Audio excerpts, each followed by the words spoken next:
nous avons tourné notre regard aussi loin que possible. Notre but était de comprendre les limites de l'univers, d'un diamètre de 93 milliards d'années-lumière. Quelle n'est pas l'ironie d'avoir trouvé en regardant le plus loin quelque chose qui a changé la nature de ce qui est le plus proche de nous, notre propre réalité. Le télescope James Webb a découvert une étrange symétrie dans la première lumière de l'univers, une symétrie physiquement impossible. C'est pourquoi on pense que certaines particules appartiennent à un univers miroir, plus ancien que le nôtre. La différence d'énergie entre les deux équivaut à des trillions de soleils. Mais ce qui est vraiment inconcevable, c'est la possibilité que cet univers s'écoule dans la direction opposée à la nôtre, à rebours dans le temps. Si cette possibilité vertigineuse vous excite aussi, alors abonnez-vous. Car après avoir vu ceci, vous ne regarderez plus jamais le ciel nocturne de la même manière. Nous commençons. Maintenant, nous comprenons que ce n'est qu'une petite partie de la vérité. Car cette tranquillité cosmique, ce sentiment de sécurité que nous éprouvons, est peut-être la plus grande illusion que notre espèce ait jamais connue. Et si les mots que vous écoutez dans ces nuits silencieuses étaient la preuve de la fragilité de l'univers, cette situation n'est que le résultat d'une coïncidence cosmique hallucinante. C'est un clin d'œil sur l'échelle de temps de l'univers qui a tracé cette ligne invisible entre la civilisation humaine et un monde où des êtres comme nous n'ont jamais vu le jour. Car il y a 66 millions d'années, un morceau de roche a croisé l'orbite de notre planète. Ce n'était pas une roche ordinaire, c'était une masse gigantesque de 12 km de diamètre. C'est pourquoi vous devez l'imaginer comme une masse de la taille d'une montagne, flottant dans le vide glacial de l'espace. Ce corps colossal se déplaçait à une vitesse ahurissante de 20 kilolitres par seconde. Cette vitesse l'huilomètre par seconde. Cette vitesse lui conférait une énergie cinétique dépassant l'entendement humain. Pensez à la puissance destructrice de 100 millions de bombes nucléaires. Maintenant, imaginez cette puissance concentrée dans une seule montagne volante. Quand cette roche a frappé la Terre, elle a changé le cours biologique de la planète en une seule explosion d'énergie. Cette collision n'a pas seulement mis fin au règne de 150 millions d'années des dinosaures, car cet événement a également créé un espace écologique vide pour nos premiers ancêtres. Notre existence a été littéralement bâtie sur les cendres d'un autre monde. C'est pourquoi, pour comprendre notre propre existence, nous devons d'abord comprendre leur monde. Ce monde, cet équilibre parfait mais si fragile. Et si cette collision n'avait pas eu lieu? Cette question ouvre la porte à la véritable grande vérité. Mais, revenons d'abord au monde des dinosaures. Car ils n'étaient pas une erreur évolutive de la nature, ils n'étaient absolument pas des créatures primitives vouées à l'extinction, sans avenir. Au contraire, ils étaient les maîtres incontestés et parfaits de cette planète. Pendant plus de 150 millions d'années, ils ont dominé chaque écosystème. Ils se sont adaptés aux changements climatiques. Ils se sont diversifiés en d'innombrables espèces spécialisées. Des ptérosaures dont l'envergure atteignait 11 mètres planaient dans l'air chaud de l'après-midi, tandis que des troupeaux de tricératops parcouraient les plaines. Des prédateurs comme le Tyrannosaurus rex patrouillaient dans les vallées, avec des sens perfectionnés par des millions d'années d'évolution. C'est pourquoi dire qu'ils montraient un signe de faiblesse ou de déclin évolutif serait totalement faux. Ils contrôlaient le monde. Ils étaient partout de l'équateur au cercle polaire froid. Et dans les recoins sombres de ce monde de géants se cachaient nos ancêtres directs. De petits animaux poilus ressemblant à des souris. Ils vivaient dans l'obscurité fraîche des nuits. Ils chassaient de petits insectes, pendant que les grands carnivores se reposaient. Ils survivaient en se cachant dans des grottes souterraines et des systèmes racinaires. Ils n'avaient aucune intention de dominer la planète, car ils n'en avaient pas la possibilité. Une règle de fer de l'évolution maintenait les mammifères dans cette position marginale. Sans une perturbation destructrice de l'équilibre biologique, il n'y avait aucune possibilité pour notre espèce de s'étendre. C'est ici qu'intervient cet incroyable hasard qui a façonné toute notre réalité et notre existence. Le jackpot de la loterie cosmique. L'astéroïde a parcouru des milliards de kilomètres dans le vide spatial pendant des millions d'années. Il a frappé la Terre à un point de coordonnées très précis et mortel dans l'espace et le temps. Mais la Terre non plus n'était pas immobile. Elle tourne sur son propre axe à un rythme constant. Elle avance autour du Soleil à une vitesse de 30 km par seconde. C'est pourquoi, imaginez le moindre changement dans toute cette mécanique gigantesque. Une minuscule perturbation gravitationnelle causée par une comète lointaine dans l'orbite de l'astéroïde il y a des millions d'années, ou un écart d'un millième de degré dans sa trajectoire balistique. Cet écart aurait pu faire en sorte que l'astéroïde ne croise l'orbite de la Terre que 30 minutes plus tard. Seulement 30 minutes. La moitié du cadran de nos horloges mécaniques. La durée d'un court dîner. Un néant absolu sur l'échelle des temps géologiques. Mais, pour notre planète en rotation, ce court laps de temps signifiait une demi-heure de rotation sur son propre axe. Ce retard de 30 minutes signifiait que l'astéroïde aurait manqué les eaux peu profondes et les roches riches en sulfate de ce que nous appelons aujourd'hui la péninsule du Yucatan. À la place, il serait tombé dans les profondeurs de l'océan Pacifique ou dans les vastes eaux de l'Atlantique. Ce scénario aurait complètement changé la dynamique fondamentale de la collision, car l'eau profonde de l'océan aurait absorbé une grande partie de l'énergie cinétique. Oui, il y aurait eu des tsunamis gigantesques. Les côtes auraient été dévastées sur des milliers de kilomètres, mais l'enfer mondial sur les terres n'aurait jamais eu lieu. L'atmosphère ne se serait pas remplie d'aérosols suffocants. Et le plus important, la lumière du soleil aurait continué à atteindre la surface. C'est pourquoi la photosynthèse vitale des plantes ne se serait pas arrêtée. La base de la chaîne alimentaire ne se serait pas effondrée. Les dinosaures auraient survécu à cette collision, et cela aurait tout changé car s'ils avaient survécu nos ancêtres, ces petits mammifères seraient restés dans cette stagnation éternelle. C'est pourquoi il leur aurait été impossible de sortir de leur minuscule nid et de se répandre sur la planète. Car les grandes niches écologiques étaient occupées par d'énormes reptiles. Les mammifères auraient été condamnés à rester des chasseurs d'insectes chassés à l'ombre des géants. C'est pourquoi ni les primates n'auraient évolué dans la canopée, ni les hominidés bipèdes dans les savanes. Et bien sûr, les humains n'auraient jamais existé. Mais ce n'est que le début. Car ce scénario alternatif nous pousse à une réflexion beaucoup plus profonde. À quoi ressemblerait ce monde ? Que se serait-il passé si les dinosaures y avaient continué à évoluer ? 66 millions d'années, c'est une durée inimaginable. C'est environ 20 fois la durée totale de l'évolution humaine. C'est pourquoi il est même difficile d'imaginer ce qui aurait pu se passer pendant cette longue période. Les premiers millions d'années après l'impact océanique se seraient déroulés dans une continuité tranquille. Les plaques tectoniques auraient poursuivi leur voyage silencieux. Par exemple, le continent indien aurait continué à dériver vers la plaque eurasienne, et cette collision aurait formé les plus hautes chaînes de montagnes du monde, l'Himalaya. Dans notre réalité, les premiers mammifères ont observé la lente ascension de ces montagnes. Mais, dans ce monde alternatif, de gigantesques titanosaures auraient se regardé ces nouveaux sommets enneigés s'élever en bordure de leur habitat. C'est pourquoi, avec la volonté infinie d'adaptation de la biologie, ils auraient commencé à adapter leur corps massif aux conditions climatiques changeantes. La température mondiale aurait commencé à baisser lentement et régulièrement vers des régions plus froides pendant 30 millions d'années. Ce refroidissement aurait complètement changé le visage de la planète. Car les forêts denses et vaporeuses des régions équatoriales se seraient progressivement retirées dans des bandes plus étroites. Les forêts infinies de conifères de l'hémisphère nord, quant à elles, auraient cédé la place à une nouvelle invention révolutionnaire de la botanique, les herbes.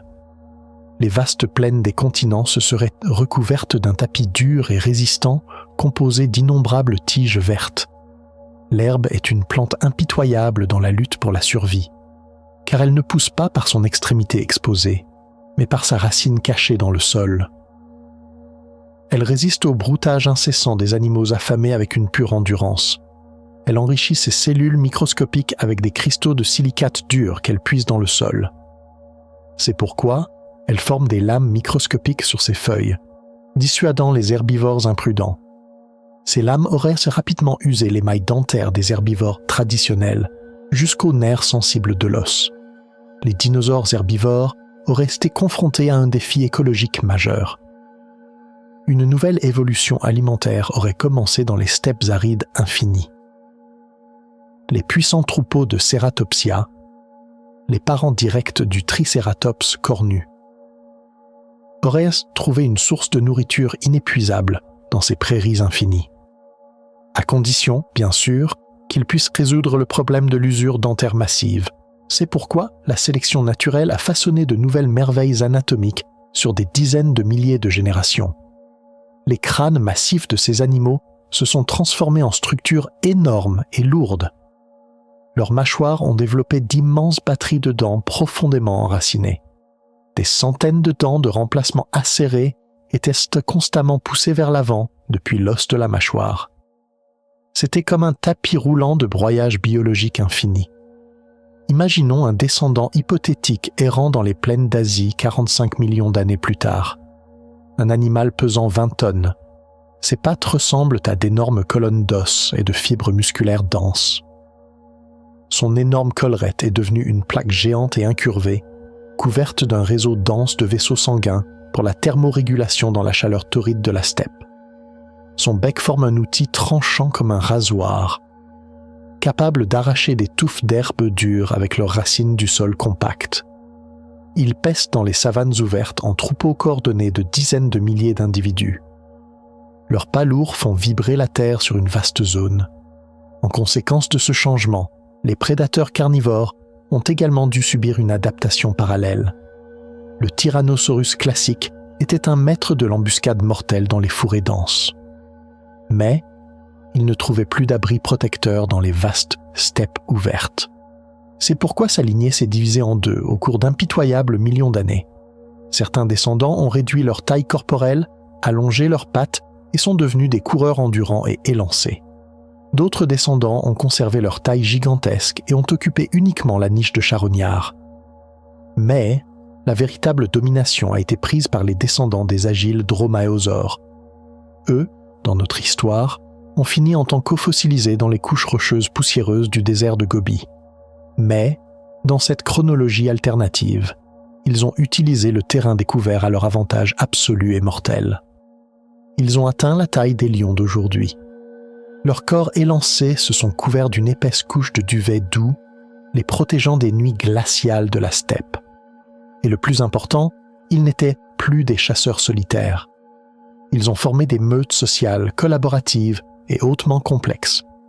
Car la nécessité de chasser des proies blindées, dépassant de loin leur propre taille corporelle, a imposé une coordination neurologique sans précédent. Ce n'était qu'un début. Ce nouveau monde montre à quel point notre existence est fortuite. Un retard de 30 minutes d'un astéroïde aurait pu déclencher un chemin évolutif complètement différent sur 66 millions d'années. Mais au-delà de ces spéculations, quelles véritables pistes les outils comme le télescope Webb nous donnent-ils sur cette grande mer de possibilités? Les vraies découvertes pourraient-elles être plus surprenantes que ce voyage de l'imagination? Peut-être que l'univers est simplement que nous flottions dans un océan de possibilités. Mais, ensuite, le télescope spatial James Webb a regardé. Et tout a changé. Les spéculations se sont arrêtées. Les faits ont commencé. Et ces faits étaient bien plus choquants que tout ce que nous avions imaginé. Car le télescope a trouvé des choses qui ne devraient pas exister. Des structures qui semblaient impossibles. Des galaxies que nos lois de la physique disaient ne peuvent pas encore exister. À ce moment-là, la cosmologie est entrée dans une révolution silencieuse. Car Webb ne nous a pas seulement montré le passé lointain, il nous a montré que tout ce que nous pensions comprendre devait être remis en question depuis ses fondements. Le premier choc est venu avec ce petit point rouge connu sous le nom de JADES-GS-Z-0. Ce point n'aurait pas dû être là, mais il y était. C'était une lumière qui brillait seulement 328 millions d'années après le Big Bang. Cela correspond à seulement 2% de l'âge actuel de l'univers. C'est pourquoi vous pouvez le considérer comme l'un des premiers pas de bébé de l'univers à son aube cosmique. Mais ce n'était pas un bébé. Car selon nos modèles standards de formation de galaxies, une galaxie à cette époque aurait dû être petite, irrégulière et diffuse. JADES-0. G, S, Z, 13-0, elle, était étonnamment ordonnée. Et grande. Elle contenait au moins 10 fois plus d'étoiles que prévu. C'était comme si un bébé se mettait à courir un marathon quelques heures après sa naissance. Les lois de la physique ne le permettaient pas, car on pensait que les galaxies se formaient lentement, par la fusion de petits nuages de gaz sur des milliards d'années. Ce processus nécessite le travail lent et patient de la gravité. C'est pourquoi 320 millions d'années n'était-ce pas suffisant pour former une structure aussi mature. Lorsque les scientifiques ont vu les premières données, ils n'en ont pas cru leurs yeux. Ce doit être une erreur, ont-ils dit. Mais ce n'en était pas une. Webb a découvert une erreur dans les données. Mais ce n'en était pas une. Webb a regardé encore et encore, et cette galaxie impossible continuait d'y briller, obstinément. Mais ce n'était que le début. Car Webb a regardé encore plus profondément, et il a trouvé une anomalie encore plus grande. Nous avons découvert un autre objet, connu sous le nom de galaxie de Schrödinger, nommé JWST-734-47. Cette galaxie était encore plus étrange, car elle était à la fois là et pas là. En d'autres termes, elle appartenait à une époque d'environ 390 millions d'années après le Big Bang. Mais, lorsque les scientifiques ont examiné le spectre de cette galaxie, c'est-à-dire son empreinte lumineuse, ils ont été stupéfaits, car le spectre montrait une raie d'oxygène incroyablement forte. L'oxygène n'est formé que par les explosions de supernovae, c'est-à-dire par la mort d'étoiles massives. C'est pourquoi, pour qu'une galaxie ait autant d'oxygène dans son spectre, au moins 2 générations d'étoiles massives doivent être nées, avoir vécu et être mortes. Ce processus prend au moins 500 millions d'années. Mais cette galaxie était là alors que l'univers n'avait que 390 millions d'années. C'était comme contredire le temps lui-même. C'était une situation illogique, comme si vous étiez né avant votre grand-père. Nos théories disaient qu'une galaxie aussi sale, c'est-à-dire remplie d'éléments lourds, ne pouvait pas exister à cette époque précoce de l'univers. Les premières étoiles de l'univers auraient dû être composées uniquement d'hydrogène et d'hélium. Mais cette galaxie criait littéralement « Je ne reconnais pas vos théories » et les ondes de choc ne se sont pas arrêtées. Ensuite, il y a eu C S-93316. C'était moins une galaxie qu'un monstre, une structure qui existait seulement 235 millions d'années après le Big Bang. Cela représente 1,7% de l'âge actuel de l'univers. Ce n'était plus un bébé, c'était un embryon. Mais cet embryon était aussi brillant que notre propre galaxie, la Voie lactée. Comment est-ce possible ? 235 millions d'années. Ce n'est pas assez de temps pour qu'une poignée de gaz se rassemble et se transforme en une cité d'étoiles aussi gigantesque que la Voie lactée. C'est aussi impossible qu'un gland se transformant en un chêne géant en une seule nuit. Car selon le modèle standard, la masse des galaxies doit être proportionnelle à la masse du halo de matière noire qu'elles contiennent. Mais la luminosité de C, EERS-93316, indiquait que sa masse était au moins 5 à 10 fois supérieure à ce que la théorie permettait. Soit nos théories sur la formation des galaxies étaient fondamentalement fausses, soit il existait un mécanisme de croissance rapide que nous ne connaissions pas dans les premiers instants de l'univers. Peut-être que les premières galaxies ne se sont pas formées par la fusion de petits morceaux, mais par l'effondrement direct de nuages de gaz gigantesques. Mais même cela n'expliquait pas entièrement l'existence d'une structure aussi grande à une date aussi précoce. Toutes ces découvertes menaient à une seule question. Quelle est la validité de notre modèle standard, c'est-à-dire de tout ce que nous comprenons sur le Big Bang et ce qui a suivi? Car ces galaxies impossibles semblaient provenir d'un univers plus ancien, comme si elles étaient les vestiges de quelque chose qui existait avant notre univers, comme si le Big Bang n'était pas un commencement, mais une transition. Ces découvertes n'étaient pas seulement quelques anomalies, mais une anomalie systématique. Partout où Webb regardait, il trouvait des structures plus grandes, plus matures et plus complexes que ce que les théories prévoyaient.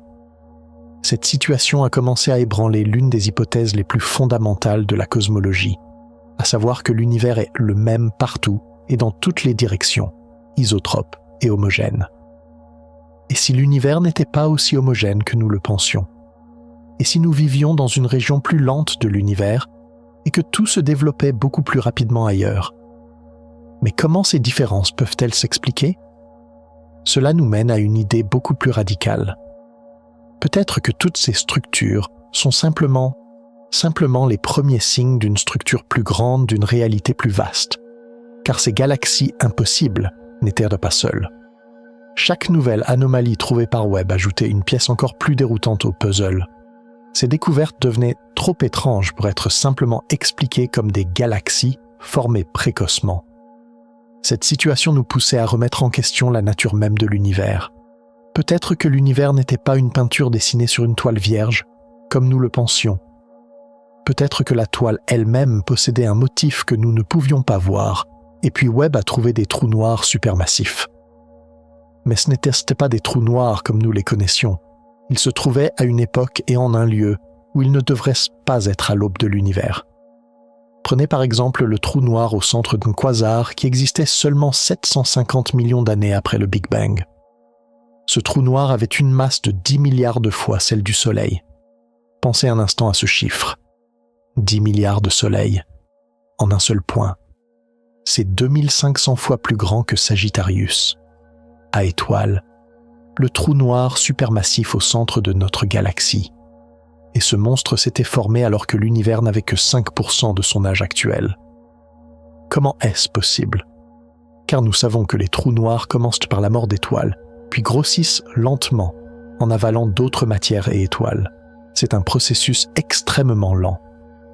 Selon les calculs des physiciens, pour qu'un trou noir atteigne une masse de 10 milliards de soleils, il doit avaler de la matière en continu pendant au moins 12 milliards d'années. Mais ce trou noir n'était même pas là quand l'univers avait 1 milliard d'années. Il était là quand il en avait 750 millions. Cela dépassait de plusieurs centaines de fois la limite de vitesse de croissance théorique. Pour expliquer cette situation, les scientifiques ont proposé des scénarios d'effondrement direct. C'est-à-dire que peut-être ces trous noirs ne se sont pas formés à partir d'étoiles, mais par l'effondrement direct de nuages de gaz gigantesques sur eux-mêmes. Mais même cela avait du mal à expliquer une masse aussi énorme à une date aussi précoce. Mais la véritable confusion est venue avec les formes de ces galaxies précoces. La plupart des grandes galaxies de l'univers moderne, comme notre Voie lactée, ont des formes de disques régulières. On pense que la formation de ces disques est le résultat de milliards d'années d'interactions gravitationnelles et de fusion. C'est pourquoi on s'attendait à ce que les galaxies des premiers temps de l'univers soient petites, chaotiques et en forme de grumeaux, car elles n'avaient pas encore eu le temps de se mettre en ordre. Mais Webb a trouvé exactement le contraire. Dans la période allant de 600 millions à 1 milliard d'années après le Big Bang, il a découvert un nombre surprenant de galaxies en forme de disque. C'était impossible selon le modèle cosmologique standard, le modèle lambda CDM. Le modèle lambda CDM dit que la structure à grande échelle de l'univers s'est formée de manière lente et hiérarchique, c'est-à-dire que de petites structures se sont unies avec le temps pour former des structures plus grandes.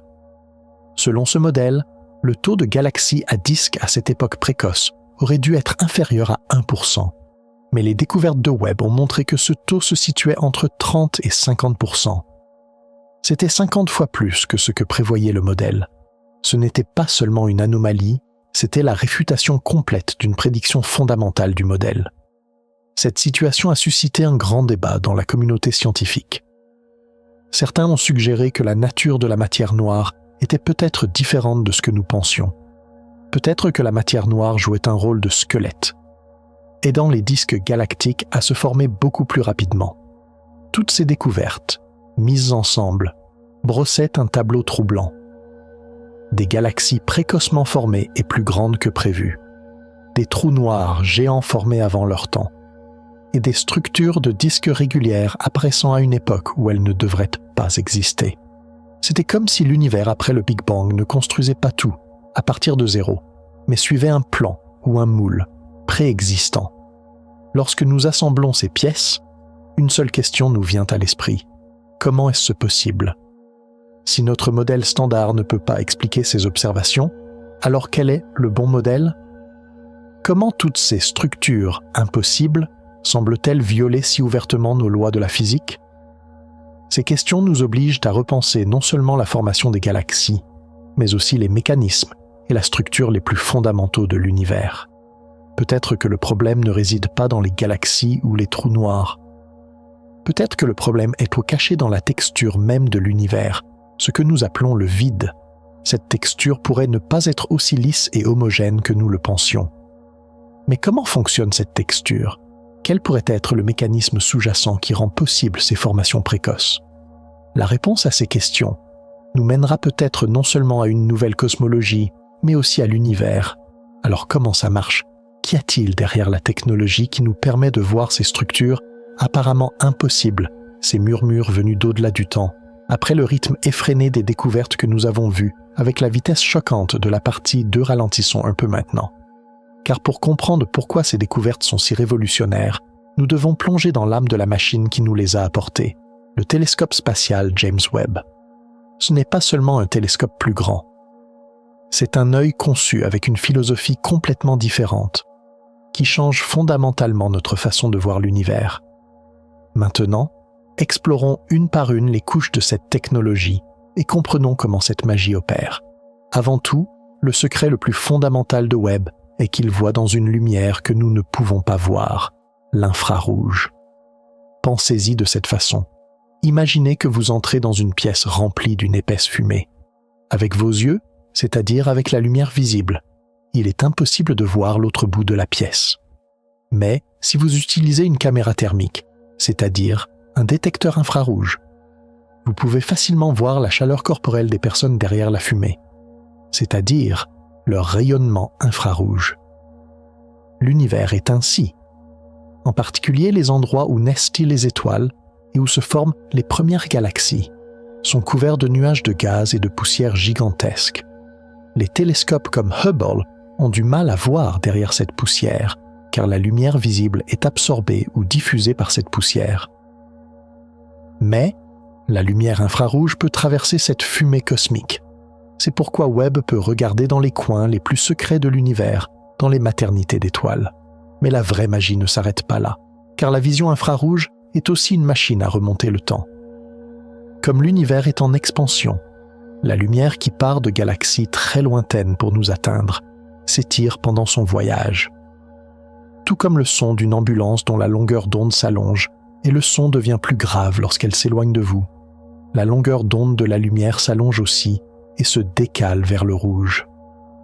La lumière des galaxies les plus lointaines, donc les plus anciennes, se décale tellement vers le rouge qu'elle finit par sortir du spectre visible et passer entièrement dans le spectre infrarouge.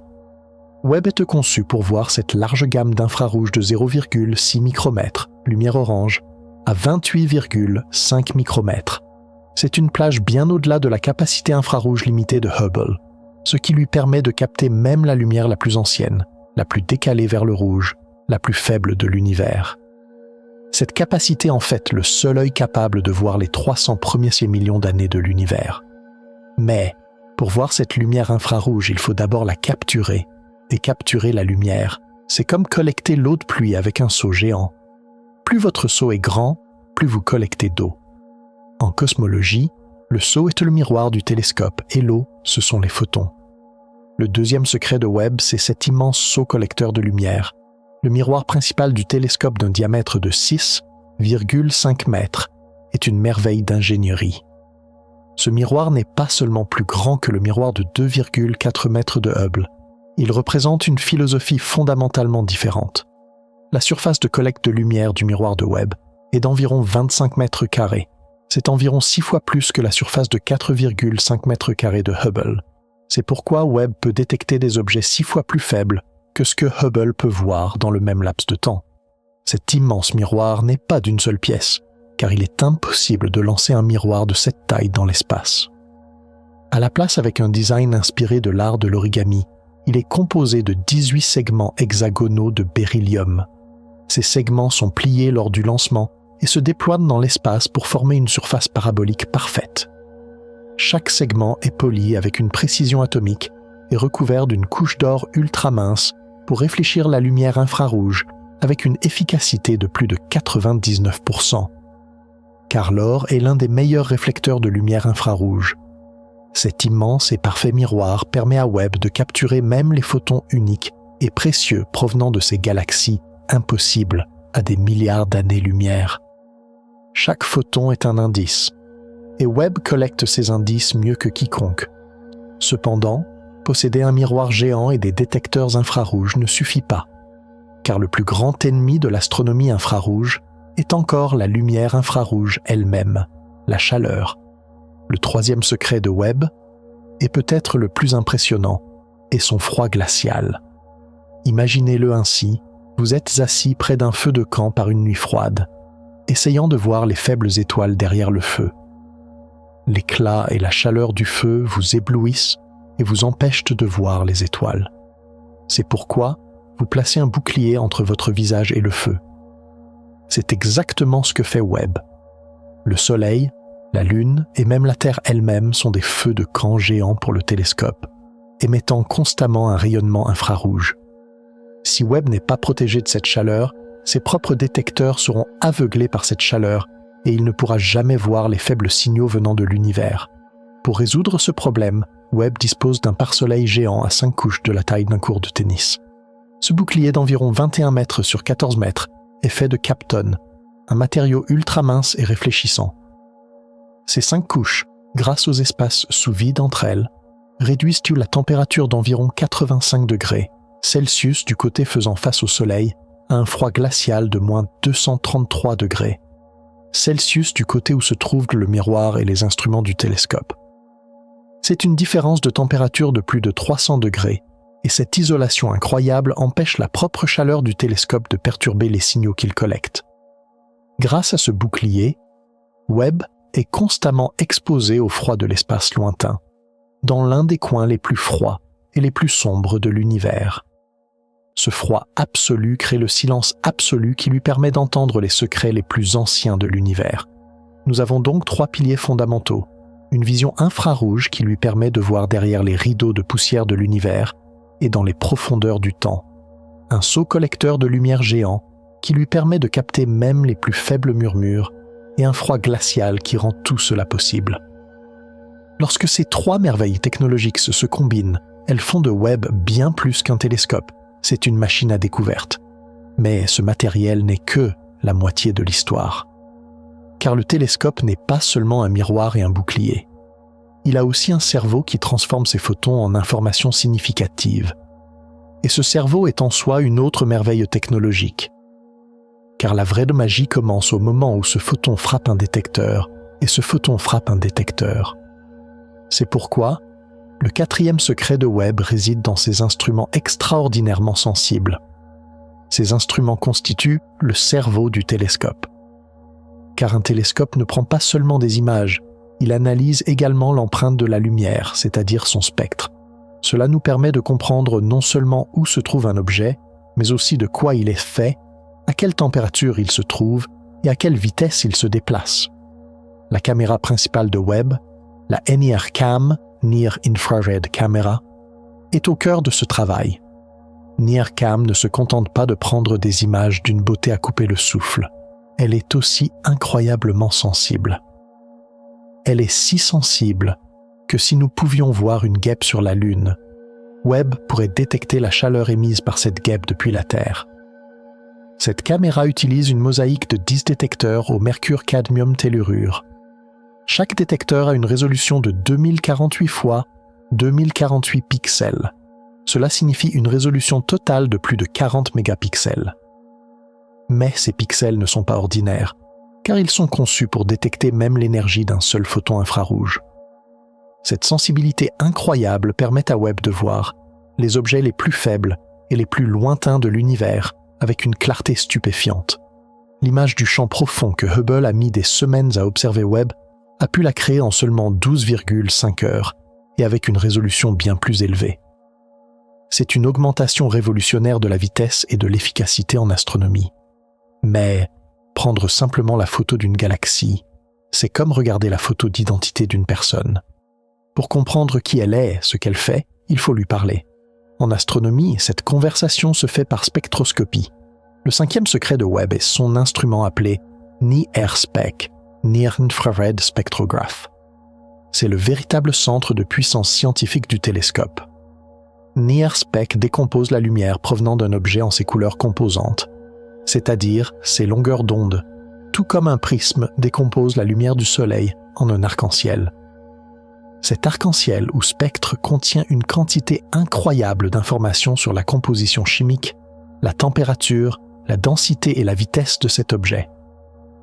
La caractéristique révolutionnaire de NIRSPEC est une technologie appelée réseau de micro-obturateurs, micro-shutter array. Pensez-y de cette façon. Imaginez que vous êtes dans un stade bondé et que vous voulez photographier uniquement certaines personnes. L'ancienne méthode consistait à trouver chaque personne une par une et à la photographier. Cela prenait beaucoup de temps. Le réseau de micro-obturateurs, lui, est comme un rideau magique qui masque instantanément les visages de tous les autres dans le stade, ne laissant exposer que les visages des personnes qui vous intéressent. Ce dispositif est composé d'environ 250 000 minuscules fenêtres, chacune plus fine qu'un cheveu humain. Les scientifiques peuvent ouvrir et fermer ces fenêtres individuellement pour obtenir simultanément, en une seule observation, les spectres de centaines de galaxies différentes dans une région du ciel. C'est une augmentation d'efficacité incroyable par rapport aux spectrographes précédents qui ne pouvaient obtenir le spectre que d'un seul objet à la fois. Un travail qui aurait pris des décennies à Hubble, le NIRSPEC de Webb peut le terminer en quelques mois. C'est grâce à cette technologie que nous avons appris que ces galaxies impossibles étaient pleines d'oxygène. Cependant, les capacités de Webb ne s'arrêtent pas là. Car l'univers ne brille pas seulement dans l'infrarouge proche. Des objets plus froids, plus poussiéreux et plus mystérieux brillent à des longueurs d'onde plus longues, c'est-à-dire dans le spectre de l'infrarouge moyen. Le 6e secret de Webb est son instrument appelé MIRI, Mid-Infrared Instrument. MIRI est l'œil le plus froid de Webb. Car pour détecter le rayonnement infrarouge moyen, l'instrument lui-même doit être à une température très proche du zéro absolu, alors que les autres instruments fonctionnent passivement, à moins 233 degrés, grâce au pare-soleil. MIRI dispose de son propre système de cryo-refroidisseur. C'est un réfrigérateur à hélium en circuit fermé, qui le refroidit à seulement 7 Kelvin, soit moins 266 degrés Celsius. C'est juste quelques degrés au-dessus de la température naturelle la plus froide connue dans l'univers. Ce froid incroyable élimine presque entièrement le bruit thermique propre de MIRI et lui donne la capacité de voir les disques protoplanétaires autour des étoiles nouvellement formées, la composition glacée des comètes et le cœur des galaxies les plus poussiéreuses et les plus mystérieuses. Sans MIRI, nous ne pourrions pas voir les premières étapes de la formation des étoiles et des planètes avec autant de détails. Il nous ouvre une fenêtre qui nous montre non seulement les galaxies, mais aussi comment des systèmes planétaires comme le nôtre sont nés. Cela montre que Webb n'est pas seulement une machine à cosmologie, mais aussi une machine à astrobiologie. Vision infrarouge, miroir géant, froid absolu, caméra ultra-sensible et spectrographe capable d'analyser des centaines d'objets à la fois. Quand tous ces mécanismes se combinent, nous comprenons pourquoi le télescope spatial James Webb est si révolutionnaire. Ce n'est pas seulement un meilleur télescope, c'est un tout nouvel ensemble d'outils scientifiques qui changent notre façon de comprendre l'univers. Mais, ce qui est vraiment excitant, c'est ce que toute cette puissance technique nous montre. Qu'a trouvé cette machine incroyable lorsqu'elle a tourné ses yeux vers l'un des plus grands mystères de l'univers, à savoir la structure même de l'univers? Car ces galaxies impossibles, ces trous noirs géants, ces disques précoces semblaient tous pointer dans une seule direction, vers un ordre plus profond, plus fondamental, au-delà du modèle standard. Et lorsque Webb a trouvé les premières preuves concrètes et bouleversantes de cet ordre, une tempête s'est déchaînée dans les couloirs silencieux de la cosmologie. Car ce qui a été trouvé n'était pas seulement un nouveau type de galaxie. Ce qui a été trouvé, c'était peut-être notre univers lui-même. Et maintenant, vient le vrai miracle. Nous atteignons le point culminant. car les découvertes de Webb n'ont pas seulement défié nos théories actuelles, elles se les ont pulvérisées. Imaginez une découverte qui nécessite de réécrire les livres de cosmologie. Imaginez une observation qui dynamite nos hypothèses les plus fondamentales sur l'univers lui-même. Nous accélérons. Attachez vos ceintures, car maintenant, nous allons voir comment le télescope spatial James Webb a fait l'une des plus grandes découvertes de l'histoire de l'humanité. C'était bien plus que de trouver quelques galaxies ou trous noirs. C'était un regard sur la texture de l'univers, sur son architecture la plus fondamentale. Et ce que nous avons vu a repoussé les limites de notre esprit. Car à ce moment-là, nous avons trouvé la première preuve tangible que l'univers pourrait être à l'intérieur de quelque chose. C'était possible. Mais c'était là. Webb l'a vu. Et le monde scientifique a été ébranlé jusqu'à ses fondations. Ce qui se tenait devant nous a été appelé le Grand Anneau, The Big Ring. Mais ce n'était pas un anneau. C'était une série de galaxies et d'amas de galaxies formant un cercle presque parfait dans le ciel, d'environ 1,3 milliard d'années-lumière de large. Imaginez cette distance. Le diamètre de notre galaxie, la Voie lactée, n'était que de 100 000 années-lumière. Cette structure était donc 13 000 fois plus large que notre galaxie. Cet anneau se trouvait à environ 9,2 milliards d'années-lumière de nous. Cela signifie que nous voyons son état lorsque l'univers n'avait que 4,6 milliards d'années. Et cette structure était si grande qu'elle couvrait dans le ciel une zone 15 fois plus grande que la pleine lune. C'était une structure unique, un motif qui semblait gravitationnellement lié. Mais voilà le vrai problème. Selon le principe cosmologique, c'est-à-dire l'hypothèse selon laquelle l'univers est homogène et isotrope à grande échelle, des structures de plus de 300 millions d'années-lumière ne devraient vraiment pas se former. C'était la limite de lissitude de l'univers. Mais le grand anneau était plus de 4 fois plus grand que cette limite. Comment cela pouvait-il être possible? C'était comme voir un mur d'eau en forme de cercle parfait au milieu de l'océan, 4 fois plus haut que les vagues. C'était physiquement impossible. Alexia Lopez, qui a fait cette découverte, a déclaré « Quand nous l'avons vue pour la première fois, nous n'y avons pas cru. Cette structure ne correspond à aucune de nos théories actuelles. Cela nous oblige à remettre en question le principe cosmologique lui-même. Lorsque cette découverte a été publiée dans la revue Nature, elle a provoqué une onde de choc dans la communauté cosmologique. Car c'était la première preuve tangible et massive que l'univers n'est peut-être pas aussi lisse que nous le pensions.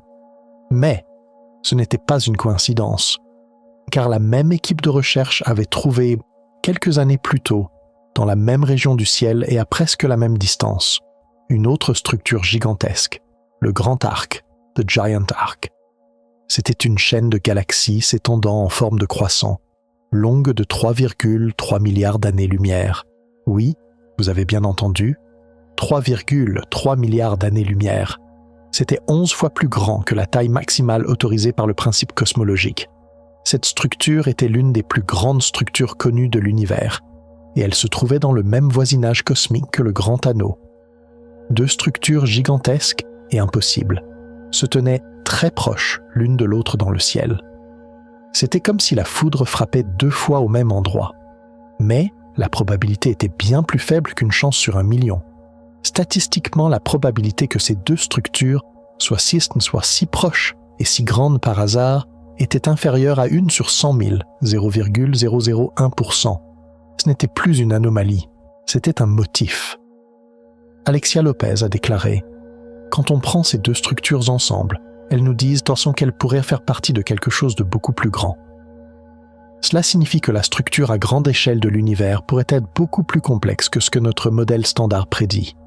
Les scientifiques ont commencé à penser que ces deux structures pourraient être des parties différentes d'une structure cosmique plus grande, existant dans la texture de l'univers. Cela soutenait l'idée que l'univers est constitué d'un réseau cosmique, c'est-à-dire de vide et de filaments. Mais les fils de ce réseau étaient quand même beaucoup plus épais et beaucoup plus distincts que nous le pensions. Et maintenant, le vrai tremblement de terre. Ces découvertes combinées à une théorie radicale défendue depuis des décennies par le physicien Roger Penrose ont rendu les choses encore plus étranges. la théorie de Penrose appelée cosmologie cyclique conforme, Conformal Cyclic Cosmology, CCC. Cette théorie suggère que le Big Bang n'est pas un commencement. Au lieu de cela, elle dit que l'univers est dans un cycle infini. Chaque univers, lorsqu'il s'étend et atteint sa fin, se transforme en le Big Bang de l'univers suivant. Un éon se termine, un autre commence. Selon cette théorie, certaines traces de l'univers précédent, en particulier les ondes gravitationnelles issues des collisions de trous noirs supermassifs, devraient fuir jusqu'au début de notre univers. Ces fuites devraient apparaître dans le fond diffus cosmologique, CMB, de notre univers, l'écho du Big Bang comme des points chauds ou froids spécifiques. Ces points sont appelés points de Hawking. Lorsque Penrose et son équipe ont examiné les cartes du CMB, ils ont affirmé avoir trouvé exactement ces anomalies, ces points chauds, prédits par la théorie. Cette affirmation a été accueillie avec un grand scepticisme au début, car de nombreux cosmologistes pensaient que ces points pouvaient n'être que des fluctuations aléatoires. Mais, ensuite, sont venues ces structures géantes trouvées par Webb, et voici le moment où tout s'est connecté. La position du grand anneau et du grand arc se trouvait exactement au-dessus de l'un des points de Hawking les plus proéminents prédits par la théorie de Penrose. Quelle coïncidence cela pouvait-il être? Deux structures géantes, distinctes et impossibles, étaient regroupées exactement à un point qui devait être une trace d'un univers précédent. Ce n'était plus seulement une anomalie statistique. Serait-ce une preuve? Était-ce un signe que la structure de notre univers a été façonnée par le fantôme d'un univers précédent? Cette idée dépassait les limites de l'entendement, car cela signifiait que notre univers pourrait avoir été littéralement construit sur les vestiges d'un autre univers. Le Big Bang n'était pas un moment de création, mais un moment de renaissance, et ces galaxies précoces impossibles, trouvées par Webb, n'étaient peut-être pas impossibles. Peut-être étaient-elles des structures qui avaient été transmises comme des graines de l'univers précédent, et qui avaient grandi beaucoup plus vite dans notre univers. C'était une théorie bouleversante mais élégante, qui pouvait expliquer à la fois le problème des galaxies précoces, le problème des trous noirs géants et ces structures massives sous un même toit. Le monde scientifique s'est divisé en deux. D'un côté, ceux qui essayaient de préserver le modèle standard. De l'autre, ceux qui osaient suivre cette nouvelle idée radicale. C'était un changement de paradigme. C'était comme le moment où Copernic a dit que la Terre n'était pas le centre de l'univers. C'était comme le moment où Einstein a montré que l'espace et le temps n'étaient pas absolus. Maintenant, grâce à Webb, nous apprenions peut-être que le Big Bang n'était pas un commencement. Ces structures massives, le grand anneau, le grand arc et ces mystérieux points de Hawking sur lesquels il se trouvait. Tout cela murmurait que notre univers n'était pas seul. Tout cela montrait que notre réalité pourrait n'être que le dernier maillon d'une réalité beaucoup plus grande, beaucoup plus ancienne. Mais comment ce cycle fonctionne-t-il? Comment un univers se transforme-t-il en un autre? Et surtout, si nous avons vraiment trouvé la preuve d'un univers précédent, qu'est-ce que cela signifie pour notre propre avenir? Car si l'univers est un cycle, alors notre fin est aussi un nouveau commencement. C'est pourquoi ces structures massives trouvées par Webb ne sont pas seulement une fenêtre sur le passé, mais aussi une prophétie sur l'avenir. Car ce modèle cyclique nous dit aussi quelque chose sur le destin ultime de l'univers. Selon le modèle standard, l'univers est condamné à s'étendre et à se refroidir éternellement, pour finalement atteindre un état appelé le grand gel ou la mort thermique. Mais encore, la théorie CCC suggère que cette fin est en réalité un nouveau départ. Cela signifie que le fantôme de l'univers précédent ne façonne pas seulement notre passé, mais aussi notre avenir. Et Webb a continué à trouver d'autres traces encore plus choquantes de ce fantôme. Et puis, une autre impossibilité, les amas de galaxies. Ce sont les plus grandes structures de l'univers liées par la gravitation. Des métropoles gigantesques, où des centaines, voire des milliers de galaxies se rassemblent. Selon le modèle standard, la formation de ces villes géantes aurait dû prendre la majeure partie des 13,8 milliards d'années de la vie de l'univers, car le rassemblement d'autant de galaxies et leur installation dans un centre de gravité commun est un processus extrêmement lent. Mais Webb a regardé un amas de galaxies appelé El Gordo, le Gros. Cet amas est à 7 milliards d'années-lumière de nous. Nous le voyons donc tel qu'il était lorsque l'univers avait la moitié de son âge actuel. Et El Gordo était un vrai monstre. Sa masse totale était de 3 quadrillions de fois celle du Soleil. Oui, un 3 suivi de 15 zéros. Cela en faisait le plus grand amas de galaxies connu de l'univers primitif. Mais le vrai choc n'était pas là. Le vrai choc, c'était la structure que Webb a trouvée à l'intérieur d'El Gordo, appelée le filet de pêche, de Fishnet. C'est un filament de gaz et de jeunes étoiles, d'environ 1 million d'années-lumière de long, qui traverse l'amas. Et à l'intérieur de ce filament Webb, a détecté certains des amas globulaires les plus éloignés et les plus anciens jamais vus. Ces amas étaient une touffe dense de seulement 10 000 à 1 million d'étoiles, et ils étaient incroyablement vieux. Leur âge a été estimé à plus de 13 milliards d'années, presque aussi vieux que l'univers lui-même. Comment est-ce possible? Cet amas existait lorsque l'univers avait 6,8 milliards d'années. Mais les amas d'étoiles à l'intérieur avaient 13 milliards d'années. C'était comme trouver les os d'un enfant de 13 ans à l'intérieur d'un enfant de 6 ans. C'était contraire à la logique du temps. Cela signifiait que ces amas d'étoiles existaient bien avant la formation de l'amas de galaxies El Gordo, et peut-être même avant la formation des galaxies auxquelles l'amas appartenait. Les scientifiques ont commencé à discuter sérieusement de l'idée que ces anciens amas d'étoiles pourraient être des fossiles d'un univers précédent. Tout comme les trous noirs géants de l'univers précédent ont pu fuir dans notre univers. Peut-être que les amas d'étoiles les plus denses et les plus résistants ont également survécu à cette transition, 1 million de kilomètres par heure. Bien que l'univers soit en expansion, nous et nos 100 000 galaxies voisines sommes tous attirés ensemble vers ce point mystérieux. Mais le grand attracteur lui-même est attiré vers une structure encore plus grande, le superamas de Shapley. C'est comme les molécules d'eau dans une rivière qui sont emportées par un courant plus grand vers la mer. Ce flux cosmique montre que l'univers n'est pas aléatoire à grande échelle, mais qu'il possède au contraire une structure massive et organisée et une direction de flux. C'était le dernier clou dans le cercueil du principe cosmologique. Car si l'univers a une direction de flux, alors il n'est plus isotrope, c'est-à-dire le même dans toutes les directions. Cette découverte était également compatible avec la théorie de l'univers cyclique de Penrose, car la symétrie de l'effondrement final à la fin de l'univers précédent aurait pu transmettre une direction ou un élan au début de notre univers. Ce flux cosmique pourrait être le reflet de cet élan, de cette poussée primordiale. Le grand anneau, le grand arc, les anciens amas d'étoiles, les galaxies solitaires dans le vide, et cet immense flux cosmique qui entraîne l'univers entier. L'image que Webb nous montre n'est plus une simple image de l'univers. C'est un tableau complexe et vertigineux, comme une poupée matriochka, avec des réalités imbriquées, les fantômes de l'univers précédent et peut-être les indices de mondes parallèles. C'est aussi la partie la plus excitante de la science. Chaque réponse apporte 10 nouvelles questions. Et les découvertes de Webb nous obligent à affronter les questions les plus profondes de l'histoire de l'humanité. Mais, maintenant, après cette vitesse vertigineuse, arrêtons-nous un instant. Arrêtons-nous pour respirer. Et réfléchissons. Toutes ces découvertes, ces structures massives, ces observations impossibles, ce ne sont pas seulement des données astronomiques, elles font aussi partie de notre histoire. Alors, que signifient toutes ces choses pour nous les mortels qui nous tenons sur cette petite planète bleue? Car la réponse à cette question est peut-être est-ce simplement de commencer à comprendre que l'on fait partie d'une structure plus grande.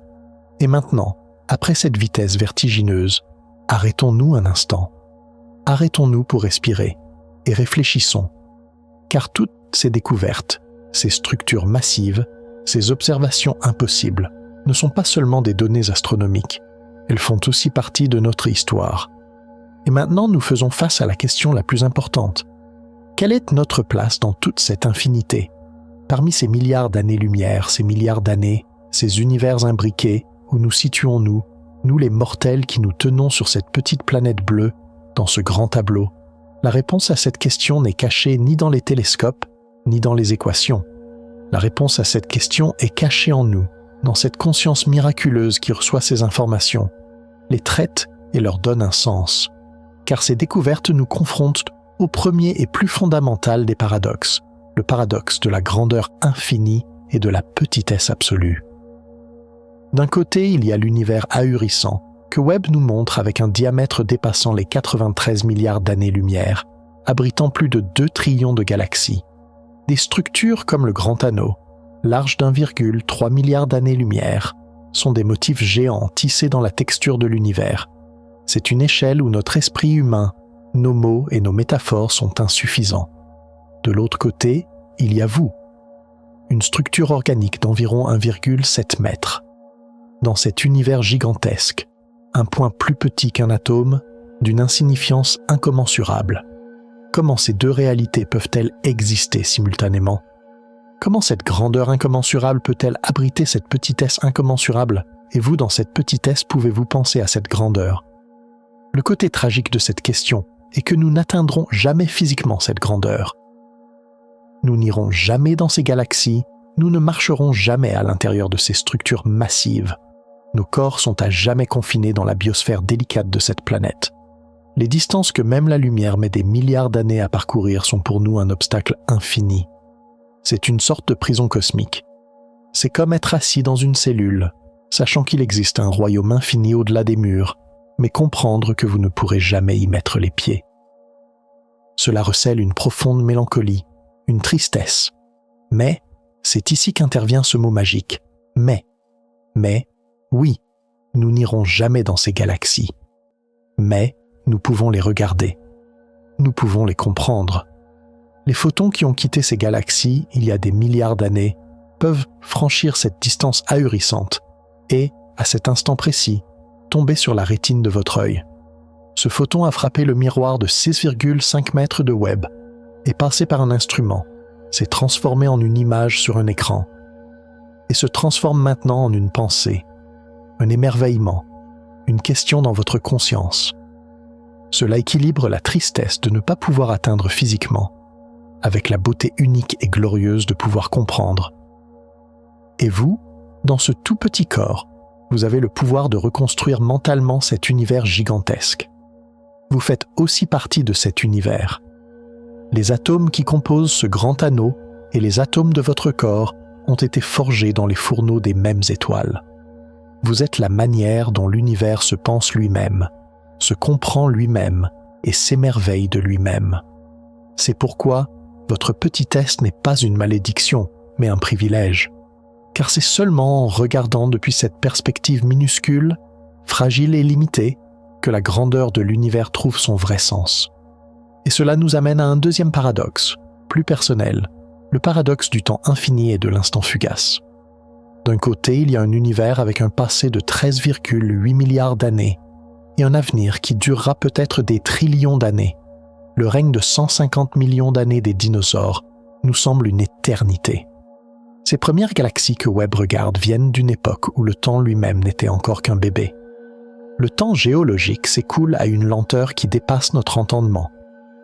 De l'autre côté, il y a encore vous. Une vie moyenne de 80 ans, soit environ 4000 semaines. Moins qu'un clin d'œil sur l'échelle de temps de l'univers. Une lueur instantanée. Comment cette infinité peut-elle abriter un instant si bref ? Et vous, dans cet instant, pouvez-vous ressentir cette infinité ? Le côté tragique de cette question est la brièveté impitoyable de notre vie. Il y a tant de choses que nous voudrions voir, les découvertes futures, le prochain pas de l'humanité, les nouveaux secrets que l'univers nous offrira. Mais notre temps est limité. Nous sommes comme des voyageurs qui s'arrêtent au bord d'une rivière, ne pouvant observer son cours que quelques secondes, mais qui ne verront jamais sa source ni la mer où elle se jette. C'est la tristesse des occasions manquées, des histoires inachevées. Mais, encore une fois, ce mais, oui, notre vie est courte. Mais, cet instant précis, contient tout le passé de 13,8 milliards d'années de l'univers. Pour que vous puissiez exister, il a fallu que ce Big Bang se produise, que les étoiles se forment, que les planètes refroidissent, que la vie commence, que les dinosaures disparaissent. Tout ce temps infini a travaillé pour vous créer, pour créer cet instant. C'est pourquoi vous êtes le résultat du temps lui-même. Et dans cet instant fugace, vous ne regardez pas seulement le passé, vous façonnez aussi l'avenir. Chaque pas que vous faites, chaque mot que vous dites, chaque idée que vous produisez est une pierre jetée dans ce fleuve du temps. Et ces ondes continueront de se propager bien après votre départ. Vous faites aussi partie de ce temps. Vous êtes aussi bref qu'un clin d'œil. Mais vous êtes aussi un miracle capable de faire tenir toute une éternité dans ce clin d'œil. Apprécier la valeur de cet instant, être pleinement présent dans cet instant, est peut-être la plus belle réponse à ce paradoxe. Car l'éternité ne se mesure pas en longueur, mais en profondeur, et cette profondeur nous transporte vers un troisième paradoxe, le plus humain de tous, le paradoxe de la solitude cosmique et du lien profond. D'un côté, il y a des galaxies suspendues dans un vide obscur, à des centaines de millions, voire des milliards d'années-lumière les unes des autres. Comme ces galaxies solitaires dans le vide, chacune est une île limitée par sa propre gravité, désespérément éloignée des autres. À cette échelle, l'univers est le lieu d'une solitude inimaginable. Nous aussi, nous sommes des êtres vivants sur un seul grain de sable, dans cet océan cosmique, sans espoir d'atteindre les autres grains de sable autour de nous. Nous n'avons encore trouvé la vie nulle part ailleurs. Le grand silence de l'univers résonne à nos oreilles. C'est l'une des peurs les plus profondes de notre espèce. Sommes-nous seuls dans l'univers? Cela comporte un sentiment de vide, un risque d'absurdité. Car si nous sommes les seuls, à quoi sert toute cette scène immense? C'est un sentiment de solitude tragique. Mais, encore une fois, ce mais. Mais, oui, les galaxies peuvent être éloignées les unes des autres. Mais nous, sur cette planète, nous sommes incroyablement proches les uns des autres. Pensez aux milliers de scientifiques et d'ingénieurs qui ont construit le télescope Webb. Ces gens de différents pays, de différentes langues, de différentes cultures, se sont réunis pour un seul but, comprendre l'univers. Pensez à cette communauté scientifique mondiale qui examine, discute et produit de nouvelles théories à partir des données de ce télescope. Et maintenant, pensez à vous et aux millions de personnes comme vous qui écoutez cette histoire. Nous sommes tous sous le même ciel, posant les mêmes questions. Nous partageons le même émerveillement. Nous sommes peut-être séparés par des distances intergalactiques. Mais sur cette planète, nous sommes connectés par des réseaux invisibles de pensée, d'idées, d'art et de science. Tout comme toutes les galaxies du superamas de l'Aniakea s'écoulent vers le même grand attracteur, nous aussi, en tant qu'humanité, nous nous écoulons tous ensemble vers une compréhension plus profonde, un sens plus grand. Vous faites aussi partie de ce lien. En écoutant cette histoire, vous participez à ce grand dialogue de l'humanité. Vous n'êtes pas seul, car vous n'êtes pas seul dans la quête de sens. Vous n'êtes pas seul dans votre capacité à vous émerveiller. Et c'est peut-être l'antidote le plus puissant à la solitude cosmique. Ce lien profond que nous avons les uns envers les autres. Grandeur et petitesse, éternité et instant, solitude et lien. Ces paradoxes sont les carrefours philosophiques où nous mènent les découvertes scientifiques. Ils ne nous raconteront pas seulement l'univers, mais aussi nous-mêmes. Mais ces réflexions ne sont que la partie émergée de l'iceberg. Car ce nouveau modèle de l'univers que Webb nous montre, c'est-à-dire le fait que nous puissions exister à l'intérieur de quelque chose, nous pousse vers une pensée beaucoup plus profonde, beaucoup plus bouleversante. Car si les fantômes de l'univers précédent errent dans notre univers, qu'est-ce que cela signifie? Et si notre univers doit aussi un jour prendre fin et se transformer en un nouvel univers, alors cela signifie que notre existence même a le potentiel d'être une graine, un souvenir, un fantôme pour le prochain univers. C'est pourquoi ce modèle cyclique nous confronte à un nouveau paradoxe. C'est marcher sur cette ligne fine entre l'ordre et le chaos. D'un côté, au niveau les plus fondamentaux de l'univers, il y a un monde chaotique de mécanique quantique, rempli de hasard et de probabilités. Des particules apparaissent et disparaissent soudainement. Leur position et leur vitesse ne peuvent être connues simultanément. Cela dit qu'il y a une incertitude, une imprévisibilité à la base de tout. De l'autre côté, comme nous le montre Webb, il y a un ordre, une structure, un motif surprenant aux plus grandes échelles de l'univers. Des filaments de galaxies longs de milliards d'années-lumière, des anneaux géants, des flux cosmiques. C'est comme si une main invisible avait pris ces particules chaotiques et en avait fait des sculptures géantes et ordonnées. Comment le chaos absolu à la plus petite échelle peut-il engendrer cet ordre étonnant à la plus grande échelle? C'est aussi inconcevable qu'une tempête de sable, dont les grains dispersés au hasard, se rassembleraient par coïncidence pour former une pyramide égyptienne parfaite. Le côté tragique de cette question est que nous ne comprendrons peut-être jamais complètement la cause ultime derrière cet ordre. Il est possible que les lois qui créent cet ordre fassent partie d'un ensemble de métalois venant de l'extérieur de notre univers que nous ne pouvons ni tester ni observer. Cela nous amène une fois de plus aux limites de la connaissance. Tout comme un personnage dans un jeu vidéo ne pourra jamais comprendre le monde en dehors de son propre code. Nous ne pourrons peut-être jamais voir au-delà du système d'exploitation de base de notre propre univers. Mais la beauté de cette histoire est cachée ici même. Mais, oui, nous ne connaîtrons peut-être jamais cette cause ultime. Mais nous pouvons voir cet ordre. Nous pouvons remarquer ce motif. Et c'est l'une des plus grandes victoires de notre conscience. Notre capacité à trouver l'ordre dans le chaos. Notre capacité à extraire un motif significatif de milliards de points de données aléatoires. La science, c'est exactement ça.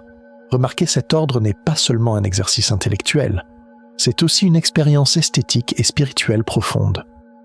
L'admiration que nous ressentons en regardant la symétrie hexagonale parfaite d'un flocon de neige, le motif en spirale d'un tournesol ou les bras majestueux d'une galaxie, vient de ce lien primordial et profond que nous établissons avec l'ordre fondamental de l'univers. Vous faites aussi partie de cet ordre. Le réseau de veines dans votre corps ressemble au motif d'un delta de rivière.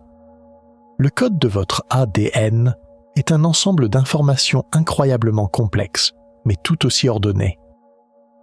Vous êtes une preuve vivante se tenant à l'intersection parfaite du chaos et de l'ordre. Et chaque fois que vous remarquez le grand ordre de l'univers, vous remarquez en fait l'harmonie profonde et mystérieuse qui fait aussi partie de votre propre existence. Et cette quête d'harmonie nous amène à un dernier paradoxe, cet équilibre fragile entre l'absurdité et le sens. D'un côté, il y a le fait que l'univers lui-même, en termes de nos valeurs humaines, est complètement dénué de sens. L'univers n'a pas de but, il n'a pas de conscience, il ne se soucie pas de votre bonheur ou de votre souffrance. Le grand attracteur attire des centaines de milliers de galaxies vers lui, sans se soucier de votre existence. Une supernova, tout en créant les éléments qui vous donnent la vie, détruit aussi, sans se soucier une vie possible sur une planète voisine. C'est un processus mécanique froid, indifférent et impitoyable. De l'autre côté, il y a un seul être dans cet univers absurde qui cherche le sens, qui crée le sens et qui vit par le sens. Vous, nous, l'humanité. Comment un mécanisme aussi absurde peut-il produire un être porteur de sens, capable de prendre conscience de sa propre absurdité et de se révolter contre elle? C'est peut-être le plus grand de tous les paradoxes. Le côté tragique de cette situation est de faire face au fait que le sens ultime et universel que nous recherchons pourrait en fait ne pas exister. Si l'univers lui-même ne nous offre pas de sens, alors tous nos efforts, tout notre art, toute notre science ne sont-ils que des mots vides prononcés contre une pièce sombre? Cela crée un vide existentiel, une peur du néant. Mais, encore une fois, ce mot magique, mais, oui. Peut-être que l'univers lui-même ne nous offre pas de sens. Mais cela ne signifie pas que le sens n'existe pas. Cela signifie que la tâche, la responsabilité et le privilège de créer le sens nous appartiennent. L'univers nous donne une toile vierge. Ce que nous peignons sur cette toile dépend entièrement de nous. Nous pouvons y peindre l'amour, la compassion, la connaissance, l'art et la beauté, ou la haine et la destruction. Le choix est nôtre. C'est à la fois une responsabilité effrayante et une liberté incroyable. Le sens n'est pas quelque chose que l'on trouve. Le sens est quelque chose que l'on crée. Et nous sommes les créateurs de sens de cet univers. Vous faites aussi partie de ce processus de création de sens. lorsque vous aidez un ami, lorsque vous apprenez quelque chose de nouveau, lorsque vous admirez une œuvre d'art, vous ne vivez pas seulement un instant. Vous ajoutez aussi un peu de chaleur, un peu de sens à cet univers froid et indifférent. Votre existence est la plus belle réponse au plus grand paradoxe de cet univers. Il est possible de vivre une vie pleine de sens dans un univers absurde. Comment vous sentez-vous avec ces nouvelles informations, avec cette nouvelle perspective? D'un côté, est-ce ce sentiment de petitesse, ce sentiment de néant face à cet univers immense, ancien et indifférent qui l'emporte? Est-ce ce léger frisson de réaliser à quel point votre existence est instantanée et fortuite? Ou de l'autre côté, est-ce cette fierté et cet émerveillement indicible de faire partie de cette incroyable conscience humaine capable de résoudre les secrets de l'univers, de regarder des milliards d'années en arrière et de remarquer l'ordre dans tout ce chaos, se sentir à la fois aussi insignifiant qu'un grain de sable et aussi plein de sens qu'un univers? Les deux sont vrais. Les deux sont valides, car vous vous tenez exactement au milieu des deux. La science nous donne l'occasion de ressentir ces deux émotions en même temps. Elle nous apprend à la fois à être humble, à connaître notre place face à l'univers, et nous donne le courage de rêver les rêves les plus audacieux, de poser les questions les plus profondes. Car chaque fois que nous essayons de résoudre les secrets de l'univers, nous essayons en fait de résoudre les secrets de notre propre existence. Grandeur et petitesse, éternité et instant, solitude et lien, chaos et ordre, absurdité et sens. Nous savons maintenant que l'univers est une danse de ces contraires. Et nous sommes à la fois le public et une partie de cette danse. Ces réflexions philosophiques sont le résultat inévitable des données que Webb nous a fournies. Elles ont le potentiel de nous rendre non seulement plus savants, mais peut-être aussi plus sages. Mais il y a une autre étape dans ce voyage de la pensée. Au-delà de tous ces paradoxes, il y a une couche philosophique et même spirituelle encore plus profonde vers laquelle nous conduit ce modèle d'univers cyclique et la possibilité que nous soyons à l'intérieur d'un quelque chose. Car si la connaissance, la structure et peut-être la conscience de l'univers précédent ont été d'une manière ou d'une autre transmises à notre univers, qu'est-ce que cela signifie? Est-ce que cela signifie que la mémoire, la connaissance et peut-être la vie elle-même sont un principe universel? Et si nous aussi nous devons transmettre quelque chose au prochain univers, alors la responsabilité de nos actions actuelles, de nos pensées et de la civilisation que nous créons, n'est-elle pas beaucoup plus grande que nous le pensions? Car ces questions nous obligent à repenser non seulement une théorie scientifique, mais aussi, non seulement une théorie scientifique, mais aussi nos responsabilités les plus fondamentales envers l'existence. C'est pourquoi nous sommes maintenant confrontés à une question encore plus profonde. Que faisons-nous de toute cette connaissance? Après avoir appris cette nouvelle image de l'univers, cette nature cyclique, ces réalités imbriquées, comment continuons-nous nos vies? Ce n'est plus seulement la question « qui sommes-nous ?» C'est la question « qui sommes-nous et que devrions-nous devenir avec cette connaissance ?» Car cette connaissance n'affecte pas seulement notre esprit, mais aussi notre âme. Et cet effet nous laisse avec de nouveaux paradoxes plus internes, de nouvelles responsabilités. C'est la dernière couche de la philosophie, cet espace sacré où la connaissance se transforme en action et le sens en héritage. Cet espace nous confronte d'abord au paradoxe entre le poids de la connaissance et la légèreté de l'action. D'un côté, il y a cette connaissance immense et vertigineuse que nous avons acquise grâce à Webb. Nous comprenons que l'univers est peut-être dans un cycle infini, que les souvenirs de l'univers précédent sont tissés dans notre texture, et que nous semons aussi les graines du prochain univers. C'est une connaissance qui pèse incroyablement lourd sur nos épaules. En tant qu'espèce ne vivant que 80 ans, nous réalisons que nous faisons partie de cycles de milliards d'années et que nos actions peuvent avoir un écho cosmique. De l'autre côté, il y a la réalité brutale de notre vie quotidienne, le fait que nos actions semblent si petites, si inefficaces à cette grande échelle cosmique. Aller au travail le matin, payer les factures, les petites joies et peines que nous rencontrons dans la vie quotidienne. Tout cela semble si insignifiant à côté de milliards d'éons. Comment pouvons-nous avoir une si grande connaissance et vivre une vie si pleine de petites actions? Le côté tragique de cette question est que nous ne savons pas exactement quoi faire de cette connaissance. Si nos actions ont un impact sur le prochain univers, comment pouvons-nous savoir quelles actions sont justes? Quel héritage vaut la peine d'être laissé?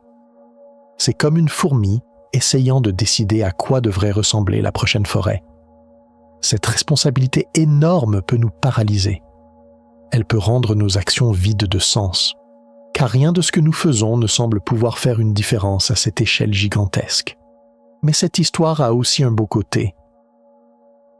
Mais oui, nos actions seules ne feront peut-être pas une différence cosmique. Mais cette connaissance change le sens de nos actions. L'idée que nous agissons non seulement pour nous-mêmes ou nos enfants, mais peut-être aussi pour les habitants potentiels du prochain univers, confère une incroyable sacralité, un poids à nos plus petites actions. La gentillesse que nous montrons à quelqu'un d'autre cesse d'être une simple bonne action du moment. Elle devient une partie de l'héritage de bonté que nous laissons à l'univers. Notre effort pour apprendre quelque chose de nouveau n'est pas seulement un développement personnel, il devient une contribution à l'héritage de connaissance de l'univers. Vous aussi, vous êtes dans ce paradoxe. Chaque jour, vous naviguez entre cette grande connaissance et ces petites actions.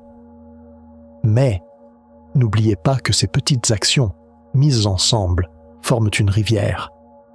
Et cette rivière est celle qui façonnera le sol du prochain univers. C'est pourquoi, chaque petite bonne action que vous faites, chaque nouvelle connaissance que vous acquérez, est un espoir que vous murmurez à l'univers. Et cet espoir nous mène au dialogue éternel entre la curiosité et l'absence de réponse. D'un côté, il y a la curiosité, le moteur le plus fondamental et le plus puissant de l'espèce humaine. Pourquoi? Comment? Qu'y a-t-il au-delà? Ces questions sont cette force irrésistible qui nous a fait sortir des grottes, nous a permis d'allumer le feu, de traverser les océans et finalement de regarder les étoiles. Le télescope Webb est l'un des monuments les plus magnifiques de cette curiosité. C'est une question à plusieurs milliards de dollars. Pourquoi? De l'autre côté, il y a le silence profond et écrasant que l'univers oppose à nos questions. Chaque réponse apporte 10 nouvelles questions. Chaque fois que nous pensons avoir résolu les secrets les plus fondamentaux de l'univers, nous réalisons en fait à quel point nous savons peu de choses. Qu'y avait-il avant le Big Bang? Qu'y a-t-il au-delà de l'univers? Existe-t-il des multivers? Nous ne connaîtrons peut-être jamais les réponses à ces questions. Comment pouvons-nous avoir un sens de la curiosité si puissant et faire face à une absence de réponse aussi absolue à nos questions les plus fondamentales? Le côté tragique de cette situation est la douleur intellectuelle créée par cette absence de réponse. C'est comme un détective qui a tous les indices d'un meurtre, mais qui ne trouvera jamais l'identité du coupable. C'est la possibilité qu'une quête reste à jamais sans résultat. C'est faire face au fait que notre esprit a la capacité de poser les plus grandes questions, mais que l'univers n'a aucune obligation d'y répondre. Mais la beauté de cette quête est cachée précisément dans cette absence de réponse.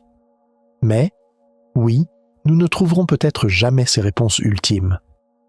Mais la quête elle-même est ce qui nous rend humains. Nous grandissons dans les questions, pas dans les réponses. Nous nous développons dans le voyage, pas à la destination. La curiosité est ce feu sacré qui nous maintient constamment en mouvement, nous poussant constamment à apprendre, à explorer et à devenir meilleurs. Un univers où nous aurions toutes les réponses. Quel endroit ennuyeux ce serait? Un monde où il n'y aurait plus rien de nouveau à découvrir, quel manque de sens ce serait. C'est pourquoi le silence de l'univers n'est pas une malédiction, mais une bénédiction. Il nous laisse toujours un nouvel endroit où aller, une nouvelle question à poser, un nouveau monde à imaginer. Vous faites aussi partie de cette quête éternelle. Chaque jour, vous posez de nouvelles questions. Vous essayez de comprendre.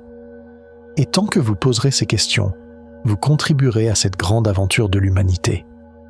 Même si vous ne trouvez pas les réponses, garder les questions vivantes est peut-être la chose la plus importante que vous puissiez faire. Et ces questions nous amènent à une dernière confrontation intérieure, cet équilibre délicat entre l'héritage du passé et la responsabilité de l'avenir. D'un côté, il y a cet héritage incroyable que l'on pense nous avoir été transmis par l'univers précédent. Peut-être les lois de la physique, les constantes fondamentales et même les premières structures chimiques nécessaires à la vie elle-même. Nous sommes, sans même le savoir, les enfants de l'univers précédent. Tout ce qui s'est formé dans les derniers instants de cet univers a constitué une base pour que nous puissions exister.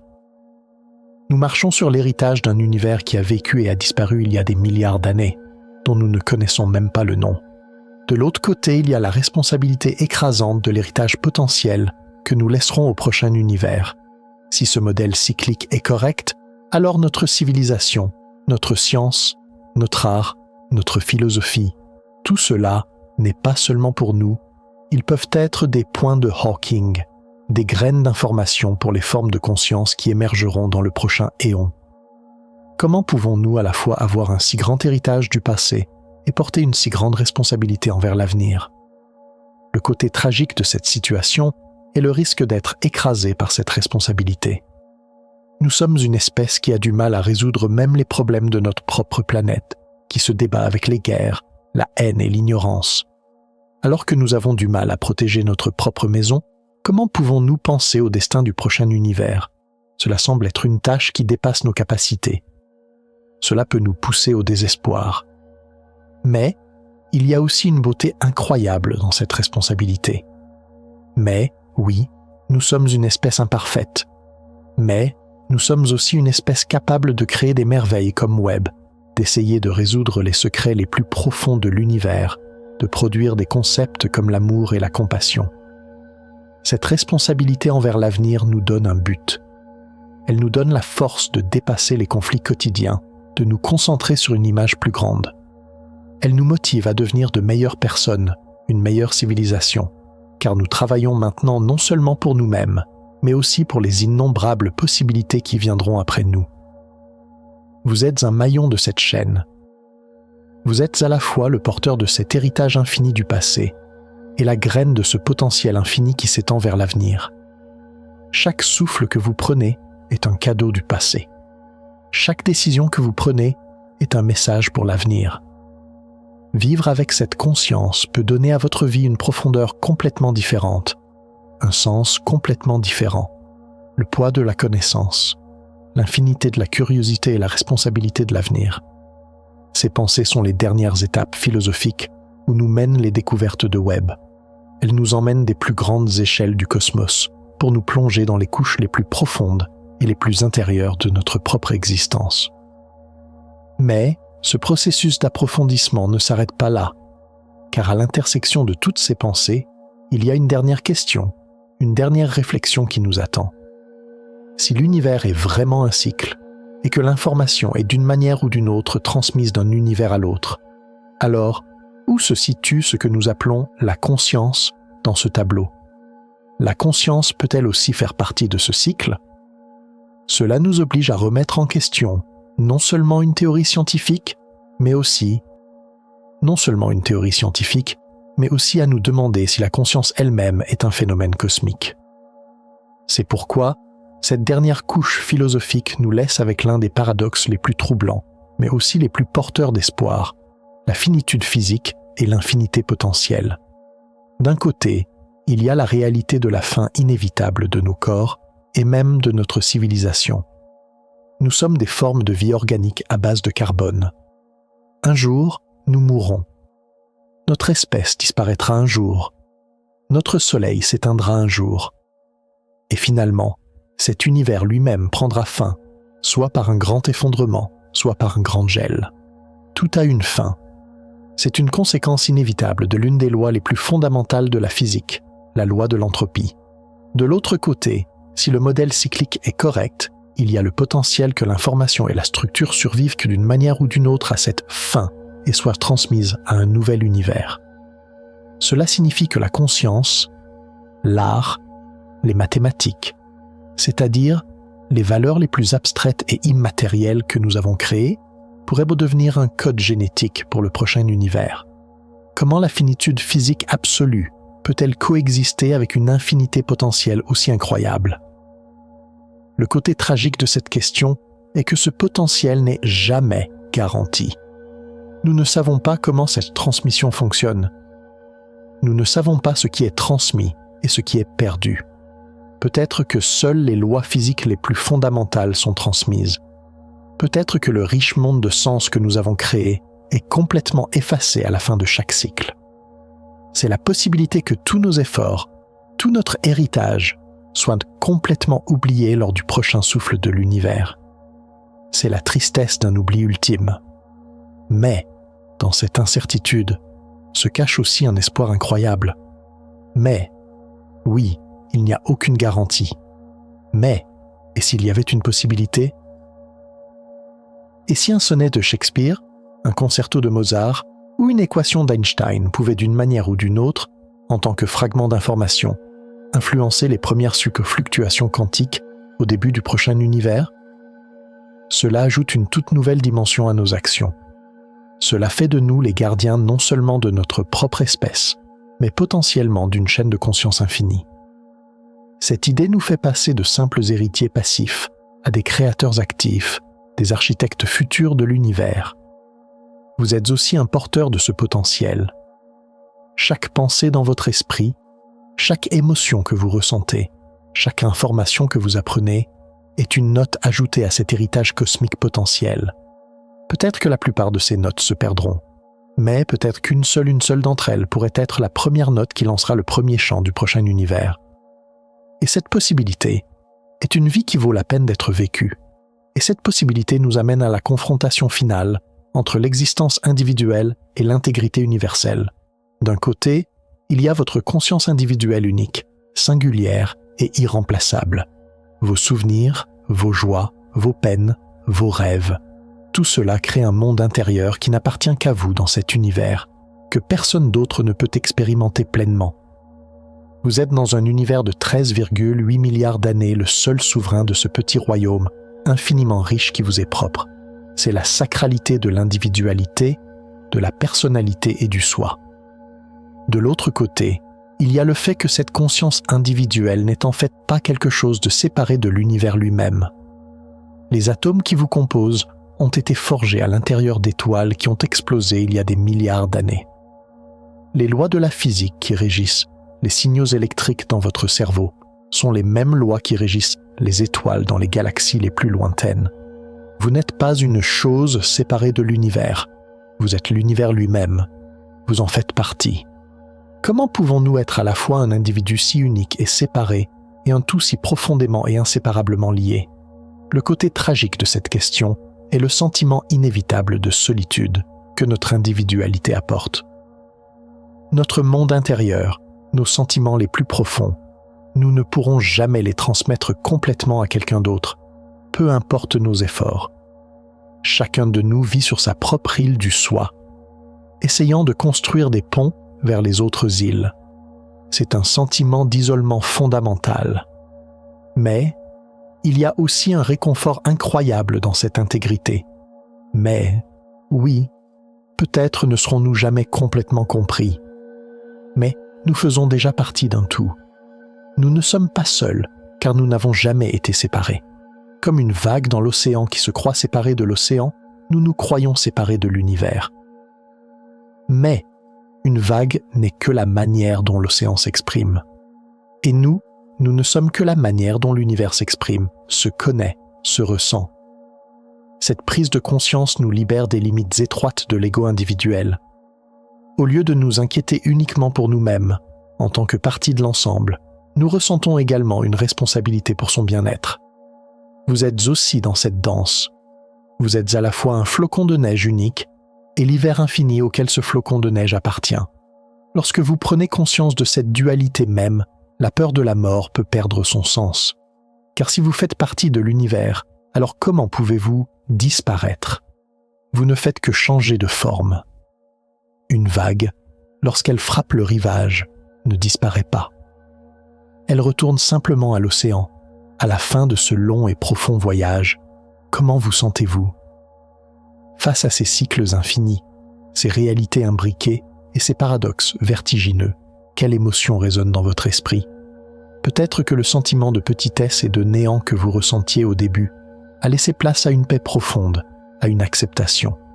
Peut-être que face à cet ordre immense, mystérieux et pourtant si logique de l'univers, vous ressentez une sorte de retour à la maison. Ou peut-être que toute cette connaissance a éveillé en vous de nouvelles questions, de nouvelles curiosités, un nouveau désir d'explorer. Toutes ces émotions sont valides, car ce voyage n'est pas un voyage avec une seule bonne réponse. C'est une découverte personnelle où chacun de nous trouve ses propres réponses, crée son propre sens. La science nous donne la carte. Mais c'est encore à nous de décider où aller avec cette carte, ce que nous ressentirons en regardant ce paysage. Nous savons maintenant que l'univers est un endroit beaucoup plus grand, beaucoup plus ancien et beaucoup plus mystérieux que nous le pensions. Nous savons maintenant que notre existence est le résultat d'une série de coïncidences incroyables, des fantômes de l'univers précédent et peut-être d'un ordre qui dépasse notre entendement. Nous savons maintenant que nous sommes à la fois aussi petits qu'un grain de sable et assez grands pour contenir tout un univers dans notre esprit.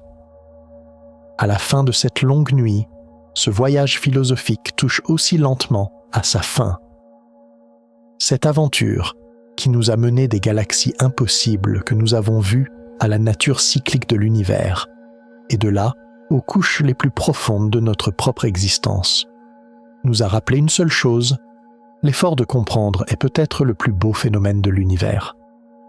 Et cet effort lui-même est la réponse la plus significative que l'on puisse donner aux plus grandes questions. Maintenant, avec ces pensées, cette nouvelle perspective, cet esprit apaisé, nous avançons vers la dernière étape de notre voyage, ce dernier moment où nous rassemblerons tout ce que nous avons appris. Car à la fin de chaque grand voyage, ce que nous avons appris de ce voyage est aussi important que la destination atteinte. Et ce que nous avons appris de notre voyage cosmique, c'est peut-être, dans ce voyage, nous avons suivi les traces de la possibilité que l'univers soit cyclique et que les fantômes du passé soient parmi nous. Mais, je ne vous ai pas révélé un secret. Le Big Bang pourrait ne pas être un commencement. Cet instant que nous pensions être le néant était-il en fait le dernier souffle d'un autre univers? Lors de notre prochain voyage, nous irons au-delà du point zéro du temps. Nous chercherons cet univers perdu d'avant le Big Bang. Êtes-vous prêts?